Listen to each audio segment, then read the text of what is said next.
할렐루야. 주님께서 우리 가운데 함께 하십니다. 저는 오늘 에베소 3장 9절 말씀 가지고 함께 말씀 나누도록 하겠습니다. 에베소서 3장 9절입니다.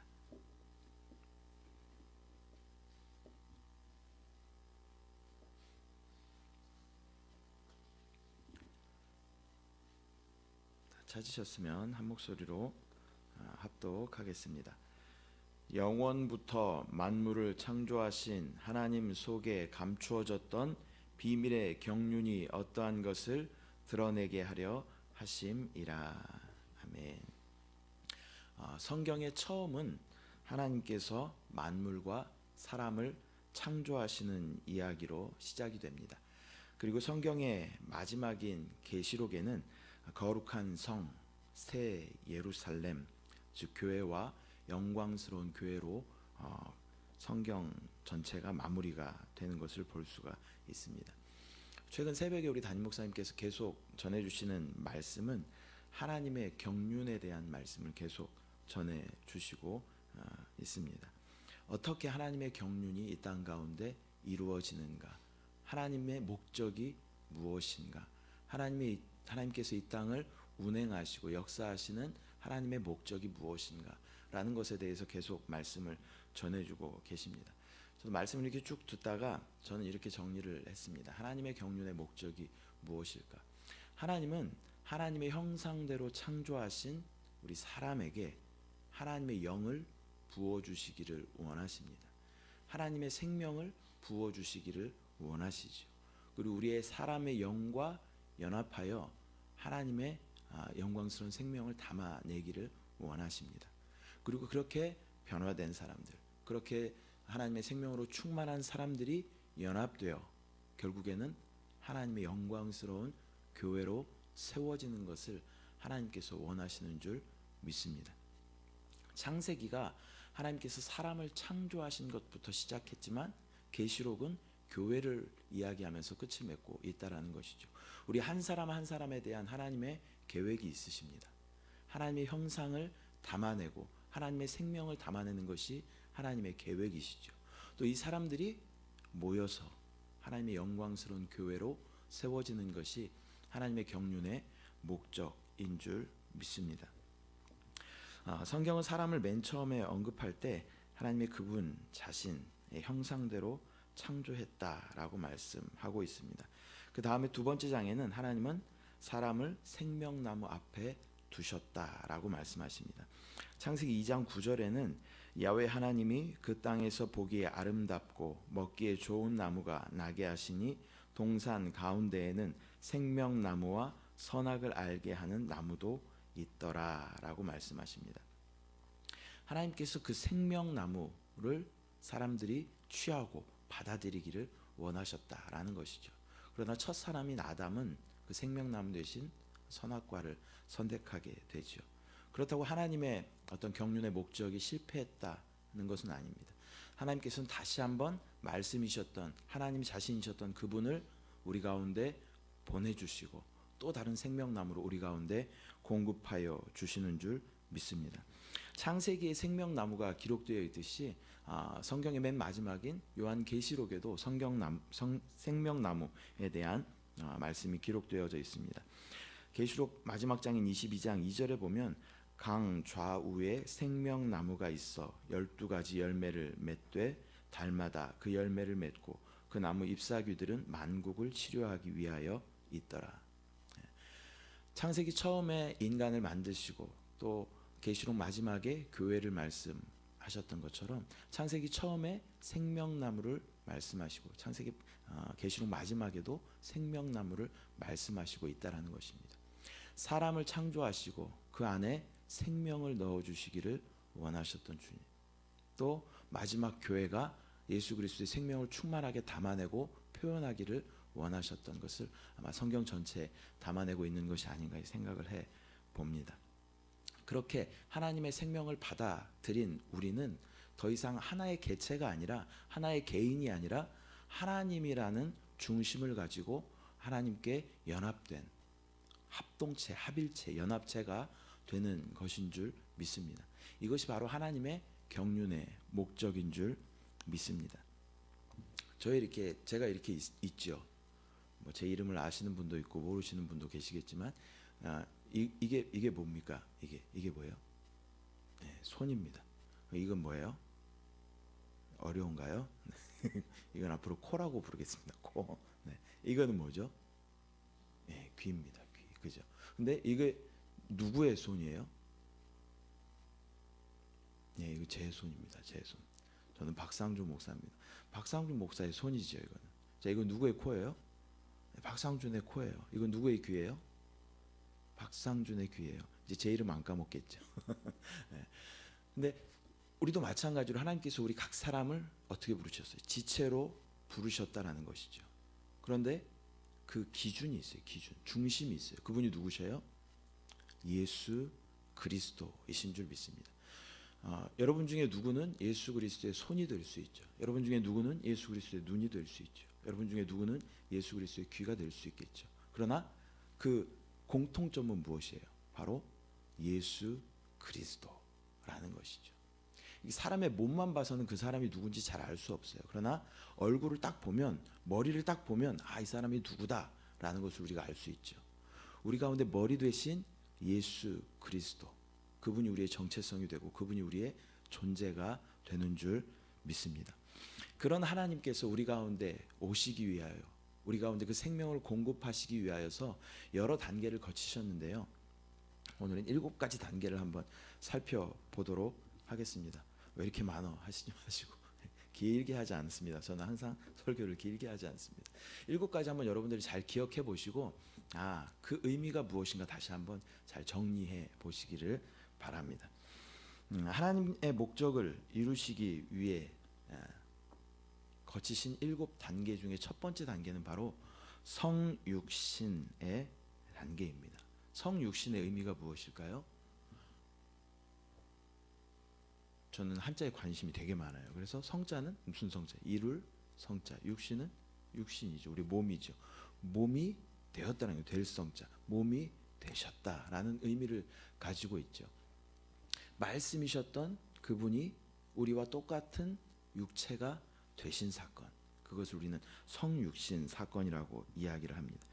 이사야서 9장 6절에는 이는 한 아기가 우리에게 낳았고 한 아들을 우리에게 주신 바 되었는데 그의 어깨에는 정사를 메었고 그의 이름은 기묘자라 모사라 전능하신 하나님이라 영존하시는 아버지라 평강의 왕이라 할 것임이라.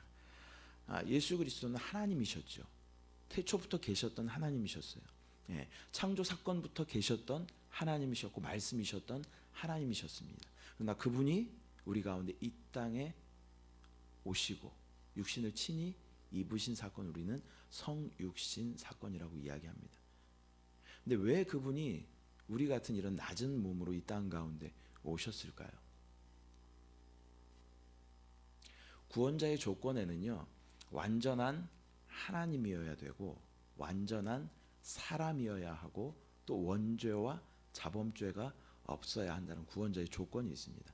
근데 이 두 번째 조건, 완전한 사람이어야만 우리 사람의 죄를 용서하실 수 있고 대신하실 수 있고 사람을 대신하여 제물이 되실 수 있다라는 것입니다. 이 두 번째 조건에 합당하게 하시기 위하여 이 땅 가운데 친히 육신을 입고 오신 사건이 바로 성육신 사건인 줄 믿습니다. 예수님은 이 땅 가운데 오셔서 33년 반의 삶을 살아내시죠. 시간의 제약을 받으셨다는 거죠. 그리고 팔레스타인이라는 그 지역의 공간의 제약을 받으셨어요. 근데 이것이 어떤 열등하여서가 아니라 예수님께서 그것을 스스로 저와 여러분을 위해서 선택하셨다라는 것입니다. 왜냐하면 완전한 사람만이 사람의 죄를 대신 지고 제물이 될 수 있기 때문입니다. 완전한 하나님이셨던 그분, 또 완전한 사람이셨던 그분, 또 원죄와 자범죄가 없으셨던, 원죄가 없으시기 위하여 그분은 성령으로 잉태되셨죠. 우리에게는 유전되어 오는 죄가 있습니다. 그러나 그 죄가 없으시기 위하여 예수님께서는 성령으로 잉태되신 줄 믿습니다. 첫 번째 사건은 바로 성육신 하셨다라는 것입니다. 두 번째 사건은 이 땅 가운데 인생을 살으셨던 그분이 십자가에 못 박혀 죽으셨다. 있다라는 것입니다. 첫 번째는 성육신 사건, 두 번째는 십자가의 사건입니다. 십자가에서 예수님께서는 모든 것을 다 끝내신 줄 믿습니다. 우리의 모든 죄의 문제도 끝내신 줄 믿습니다. 모든 사단의 문제도 끝내신 줄 믿습니다. 또 영원히 죽을 수밖에 없었던 사망의 문제도 끝내신 줄 믿습니다. 십자가의 사건. 근데 그 사건이 나의 사건이 돼야 되죠. 어떤 역사적인 사건으로 끝나버리면 의미가 없습니다. 우리의 신앙은요, 절대적으로 개인적인 신앙입니다. 우리가 연합하여 교회로 주님 앞에 나아가지만 우리 개인의 구원은 절대 개인적인 사건이라는 것이죠. 내 부모의 믿음으로 내가 구원받을 수 없어요. 내 아내의 믿음으로 내가 구원받을 수 없어요. 십자가의 사건은 절대 나의 사건이 되어야 한다라는 것입니다. 이 십자가에서 예수님께서는 모든 옛 창조의 모든 것을 다 끝내신 줄 믿습니다. 사단의 저주를 끝내시고 세상의 모든 문제를 끝내시고 우리 옛 사람의 문제를 끝내시고 또 우리 육체의 문제를 끝내시고 우리 자아의 문제를 끝내신 줄 믿습니다. 그 십자가의 사건이 나의 사건이 될 때 하나님의 놀라운 생명을 누리게 될 줄 믿습니다. 십자가에 돌아가시고 나서 어떻게 하셨어요? 부활하셨죠. 부활하셨어요. 우리가 믿는 예수님은 절대 부활의 예수님입니다. 우리가 믿는 기독교라고도 하고 개신교라고도 하지만 우리가 믿는 이 기독교는 절대 부활의 신앙의 종교인 줄 믿습니다. 부활이 없다면 우리에게 소망이 없었을 거예요. 그런데 예수님께서 부활의 첫 열매가 되심으로 우리 모두도 부활의 소망을 갖게 된 줄 믿습니다. 우리 모두는 부활합니다. 여러분 이거 믿어지십니까? 정말 부활합니다. 우리의 혼과 영뿐만이 아니라 우리 연약한 육체도 영광스러운 몸으로 주님 오신 그날에 변화되고 영광스럽게 변화될 줄 믿습니다. 부활의 소망이 우리 가운데 있다라는 것이죠. 근데 이것이 나중에 있을 이야기뿐만이 아니라 지금 현재 상황에서 마치 죽음과 같은 사망과 같은 정말 어둠과 같은 이 상황에서도 예수 그리스도의 부활의 능력으로 우리를 부활하게 하신다라는 것입니다. 여러분 혹시 어둠 가운데 있으십니까? 사망과 같은 환경 가운데 그런 상황 가운데 혹시 있으십니까? 예수 그리스도의 부활의 능력이 우리 가운데 충만한 줄 믿습니다. 믿음으로 반응하면 그 능력이 나의 것이 될 줄 믿습니다. 고린도전서 15장 35절 38절은 이렇게 말씀하고 있습니다. 누가 묻기를 죽은 자들이 어떻게 다시 살아나며 어떠한 몸으로 오느냐 하리니 어리석은 자여 내가 뿌리는 씨가 죽지 않으면 살아나지 못하겠고 또 내가 뿌리는 것은 장래의 형체를 뿌리는 것이 아니오 다만 밀이나 다른 것의 알맹이 뿐이로되 하나님이 그 뜻대로 그에게 형체를 주시되 각 종자에게 그 형체를 주시니라. 우리 주변에도 끊임없이 부활의 사건들이 일어나고 있습니다. 여러분 이렇게 길을 가다가 보면 우리가 쉽게 볼 수 있는 꽃이 있어요. 민들레라는 꽃이 있습니다. 민들레 아시죠? 어떻게 생겼는지. 민들레 꽃잎이 다 떨어지면 거기 뭐가 남아요? 홀씨가 남죠. 홀씨. 근데 이 홀씨가 몇 개일까요? 어떤 시간 많은 분이 이걸 세 보셨대요. 근데 한 평균 120개 정도 된다 그럽니다. 우리가 이렇게 후 하고 불면 또 바람이 싹 불면 민들레는 기본적으로 몇 배의 확장력이 있어요? 120배의 확장력이 있어요. 지금은 이제 환경이 많이 오염되고 또 인간의 어떤 욕심 때문에 막 아스팔트가 깔리고 막 이래서 이 민들레가 그만큼 확장을 못하는 것이지 기본적으로 민들레 안에는 120배 확장의 능력이 있다라는 것입니다. 우리 안에도 마찬가지예요. 하나님의 놀라운 생명의 능력이 우리 가운데 있는 줄 믿습니다. 우리 주변에 많은 것들이 부활하고 있어요. 왜 그러냐면 하나님께서 이 만물을 창조하실 때에 하나님의 어떠하심을 그 안에다 다 숨겨 놓으신 줄 믿습니다. 또 우리 안에도 그 부활의 능력이 또 확장되고 생명이 확산되는 능력이 우리 가운데 심기워진 줄 믿습니다. 네 번째는 승천입니다. 승천. 예수님께서 부활하신 후에 승천하시죠. 이 승천이라는 것은 대통령의 취임식과도 같은 것입니다. 대통령 선거를 하면 대통령 당선인이 있죠.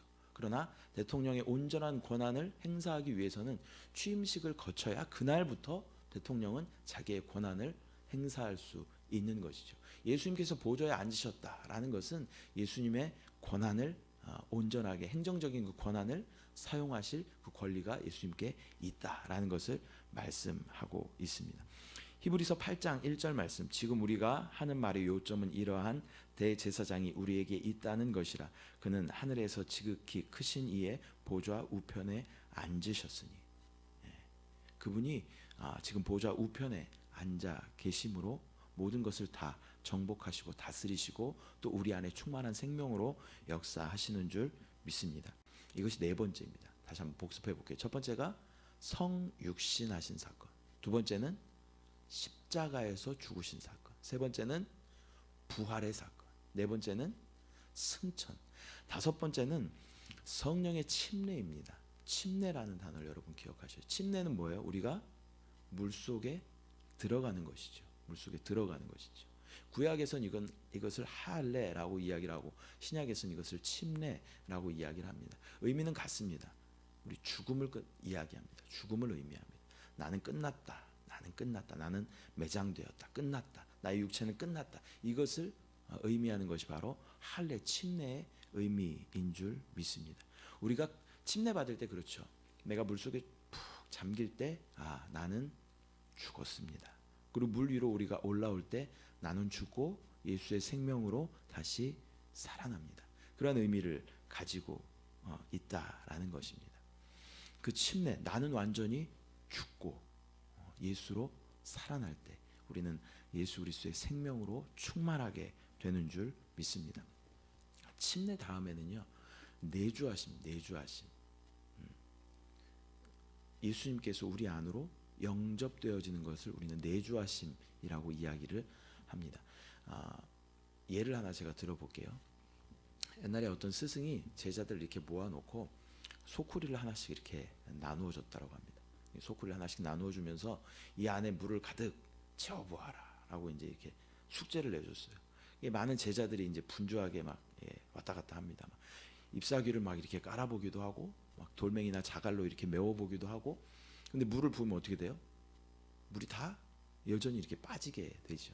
근데 한 제자가 다른 제자들이 하는 걸 이렇게 쫙 보고 있다가 그 소쿠리를 냇가로 딱 가져가서 이것을 소쿠리를 냇가에 다 이렇게 던졌습니다. 어떻게 됐을까요? 소쿠리 안에 물이 충만하게 차게 됐죠. 밖으로도 물이 충만하고 안으로도 물이 충만하게 되었다라는 것입니다. 우리도 소쿠리 같은 존재죠. 다이소에 가면요, 소쿠리 1,000원 주고도 살 수 있어요. 그죠? 아무 가치 없는, 또 모양을 보면 얼기설기 이렇게 되어 있고 구멍이 숭숭 나 있고 허점투성이 같은 소쿠리 같은 우리였지만 우리를 어떻게 예수님께 던져 넣으면 이것이 침례를 의미하는 것이죠. 우리가 주님 안으로 침례되어지면 그분이 또 우리 안으로 충만하게 내주하시게 된다라는 것입니다. 먼저 우리의 의지를 사용하여 주님 앞에 우리의 삶을 던져 넣을 때 우리는 안팎으로 생명의 물로 충만하신 예수를 담아내는 거룩한 그릇이 되는 줄 믿습니다. 내주하심, 그분의 내주하심, 이것이 여섯 번째 단계입니다. 마지막 단계는 재림입니다. 재림.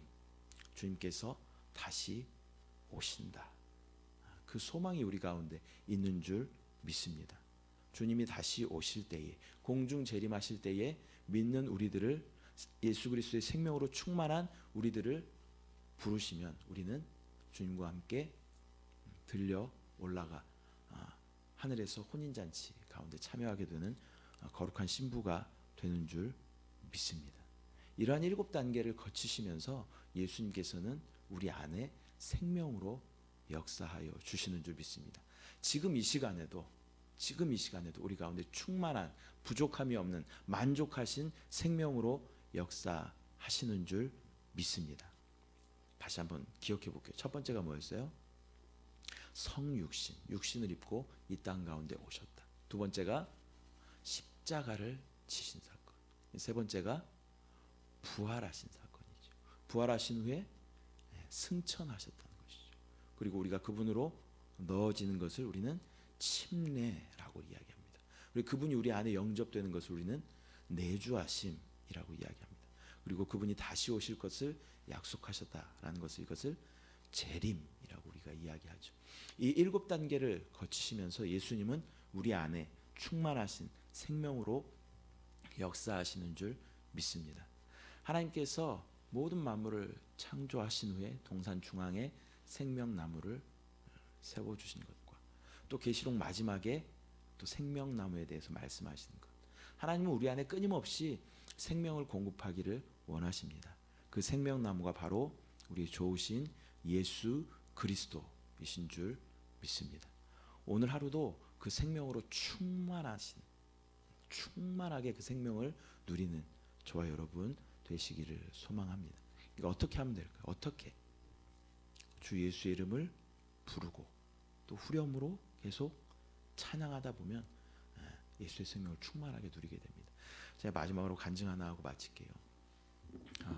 저희가 이제 수요일에는 항상 전도를 나갑니다. 수요 예배가 이제 12시에 끝나면 식사를 하고 1시쯤에 이제 4구역으로 나누어서 전도를 나갑니다.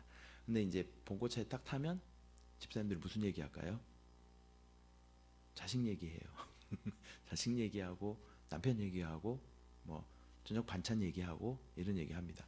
근데 그때 누군가가 후렴 찬양을 딱 시작을 하면 그 혼에 머물렀던 생각이 영의 생각으로 순간적으로 분위기가 확 바뀌는 것을 제가 경험을 했어요. 그래서 후렴 찬양하는 것이 나의 생각을 영 안에 두는 가장 좋은 쉬운 방법이구나라는 것을 깨닫게 됐습니다. 제가 집에서 또 한번 해봤어요. 이렇게 아침에 눈을 딱 떴는데 제 입가에 계속 맴도는 찬양이 하나 있었어요. 주 예수여 충만한 은혜 내 영혼에 부으소서. 주 예수만 나의 힘 되고 내 만족한답니다. 이 찬양이 눈을 딱 떴는데 입속에서 딱 나오는 거예요. 그 찬양을 제가 하루 종일 불렀습니다. 하루 종일 부르면서 제 아내가 또 이렇게 만삭이잖아요. 그래서 이제 아내 일도 이렇게 거들어 주면서 또 이렇게 설거지도 하면서 이렇게 찬양을 부르고 있는데 계속 그 찬양을 부르는데요. 제 안에 한 단어가 이렇게 딱 꽂혔습니다. 만족이란 단어가 제 안에 감동으로 확 왔습니다. 그러면서 싱크대 앞에서 제가 혼자 개인 부흥회를 했습니다. 성령 대망회를 혼자 하면서 막 눈물을 펑펑 쏟으면서 주님만이 나의 만족이 되십니다. 그러면서 막 눈물을 흘리면서 그 예수 그리스도의 충만한 생명을 누린 경험을 지난 월요일에 했습니다. 그러면서 이 후렴 찬양하는 것이 얼마나 영적인 생명을 누리는데 유익한가라는 것을 다시 한번 이렇게 경험하게 됐습니다. 여러분 집에서도 마찬가지예요.